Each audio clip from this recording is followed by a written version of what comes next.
Today was the day of the global premiere of the Mazda CX-90, which means that these wonderful crossovers will now be joined by a big brother. What's up, everybody? I'm Jonathan Sewell Sales at Mitchell Mazda on the Boulevard in Enterprise, Alabama, and we're talking about the CX-90 today. Its global premiere, which of course is replacing the CX-9. All new platform, new crossover, and the funny thing is it's a little bit of CX-9 and a little bit of MX-5 combined. So let's jump into the details.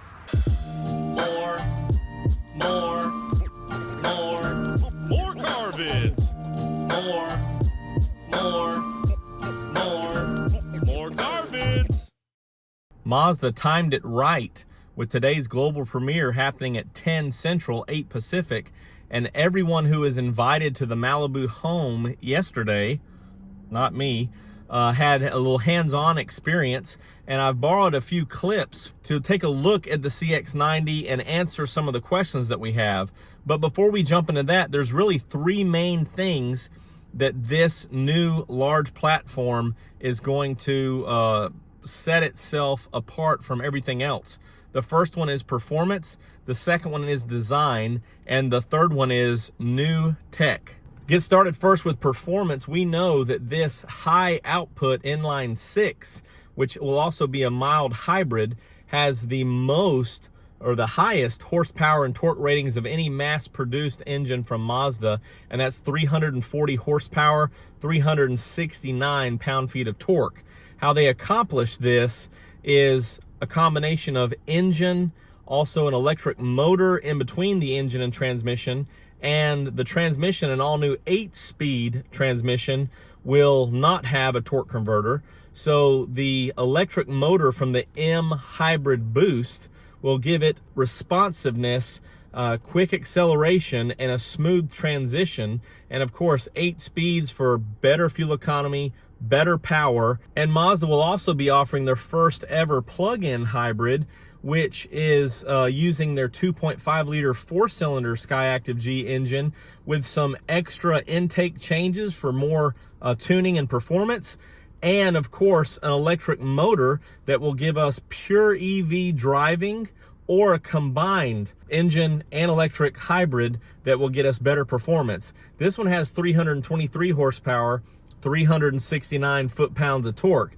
And what that means with those torque ratings is that we will be towing up to 5,000 pounds. Now, as far as talking about the design, this, of course, is the North American debut of their new large platform. Also, this large platform allows us to have a longer wheelbase and push the fenders out for a wider experience in a crossover, which allows the CX-90 to be the first 8-passenger, the width to have that third passenger in the third row, but also extra comfort throughout the whole cabin, which is going to be appreciated. Now, as we talk about the outside, this is Kodo design at its best. So very curved, sleek looking to reflect and bend light. Also a brand new color in artisan red metallic, which is the same treatment as the machine gray and soul red. However, will be a more black tones in that color to have a more premium or refined exterior color availability. The CX-90 will also have 21-inch wheels, which may be reserved for the higher trims, but it really fits the wheel wells perfectly and is a unique design as diamond cut. And a 21-inch wheel is something we haven't seen before on a Mazda. As we move inside, there's a lot of heritage from Japan's styling and design on the inside, as you would expect. Specifically, the stitching pattern that you see across the dash and on the door cards. It's a throwback to some of the hand stitching done many generations ago in Japan. And of course, you'll also see a new design on the console for Mazda to try to lighten it up using maple wood instead of gloss black. So instead of that darker console, it's going to be a lot more of a lighter interior, and using soft fabrics across the dash instead of the black that we're accustomed to is going to be very upscale and very nice as well. Of course, these higher trims are going to have panoramic roofs, foot activated lift gates or hands-free lift gates, and many more premium features that we would expect in this size and this premium of a crossover. Now, that third thing of technology is going to be very overwhelming, and that's one of the reasons why I can't wait to get hands-on myself.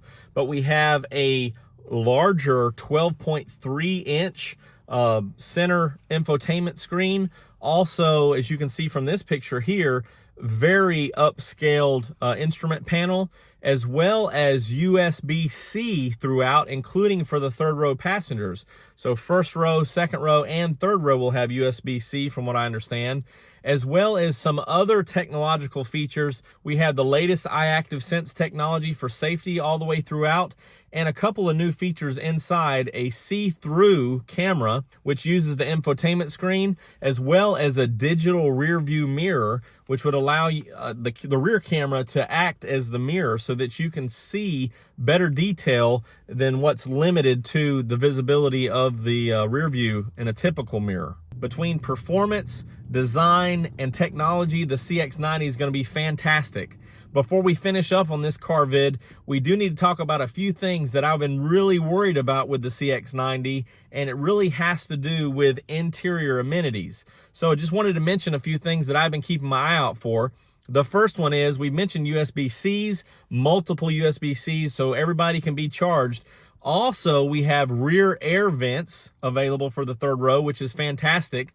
The only real thing I have left, and these pictures and video don't really show it to be the case, but we're hoping for more cargo room. And I think that, as you can see, that when those seats are folded down, there is more cargo room with those third row seats folded down than the CX-9. But I hope with the seats up, there's more cargo room as well. And we may have to wait to put our hands on to find that out exactly.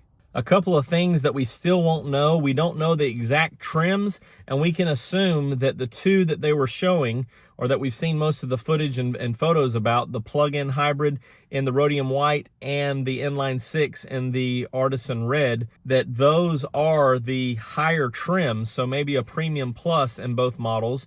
So we don't know if every plug-in is going to have the plastic or black cladding, and most of the Inline 6s are going to have the color keyed painted cladding. We also don't know what other availability of wheels there will be, and we don't know price. So we'll have to wait on those items. Also, we don't know exactly what the entry-level interior will be. Everything sounds good and all these new features sound nice, but I don't expect them to be standard throughout the whole line. So there's a lot of questions left to answer, and we'll be diving into some of these new features, new technology, and of course more information as it comes to us over the next couple of months before the first one gets here on the boulevard, and maybe we'll have a chance to see a few before then. I think that wraps it up for this summary of the global premiere of the 2024 Mazda CX-90. I can't wait to see it. If you have any questions or comments about this vehicle or anything else Mazda, drop them down below, or you can text me at 334-718-0504. I am Jonathan Sewell Sales at Mitchell Mazda on the Boulevard in Enterprise, and I'll be here listening for all the latest Mazda news, and I'll see you on the next one.